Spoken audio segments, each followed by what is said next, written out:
So guys, if let's see our Euro USD for the day. So if you've not subscribed, please actually I want you to subscribe, like and also share before you go. If you find this video helpful, you can see where we've actually predicted this move, where we were hitting this our resistance and our support. Now we would want to try and predict where our move will be for 9th of August, by the way. So the time for this period, 9th of August, we are trying to predict, and I feel we will open and close bearish, by the way. Now let's take a look at it on our daily time frame.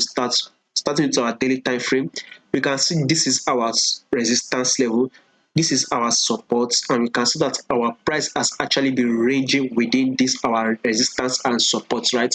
Our price has actually tapped this our resistance. Now it is starting to pull down, and we're very much likely to tap this our support level and possibly break below it and continue to go bearish. That is exactly what we are going to be seeing. Now, to get a better view, we can sit on our USD index, right?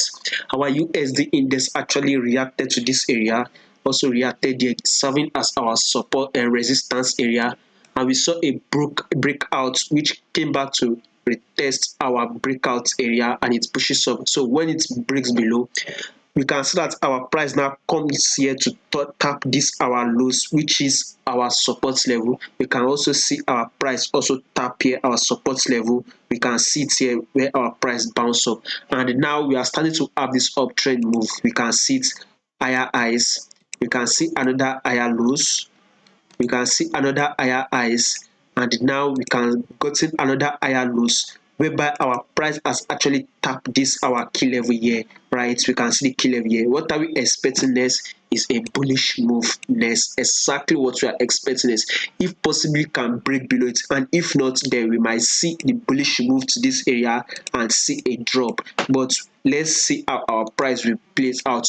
But we are waiting for a bullish move on our USD index, right? So as we are getting that bullish move on our USD index, our euro to our USD will actually be falling. Exactly why we are going to be seeing a fall on our euro USD. Now let's see it on our 4-hour time frame. We can also see our 4-hour time frame here. We can also see that our price actually came here, it pushes up now, right? We would very much likely to see a drop again, very much likely to see a drop to come here to test this our area, very much likely to see test this our area here. That is if our USD index actually give us that bullish move, which we are starting to have. We will very much likely have that bullish move on our USD index. Once we have that bullish move on our USD index, then we are going to be having a drop on our euro to our USD. So 4-hour time frame, we are very much likely to see a drop on our euro USD, and when we see a drop to this key area, which is about 1.01064, then very much likely we can continue to go short again to this our lowest price level here. So euro USD, we are expecting a drop on our euro USD.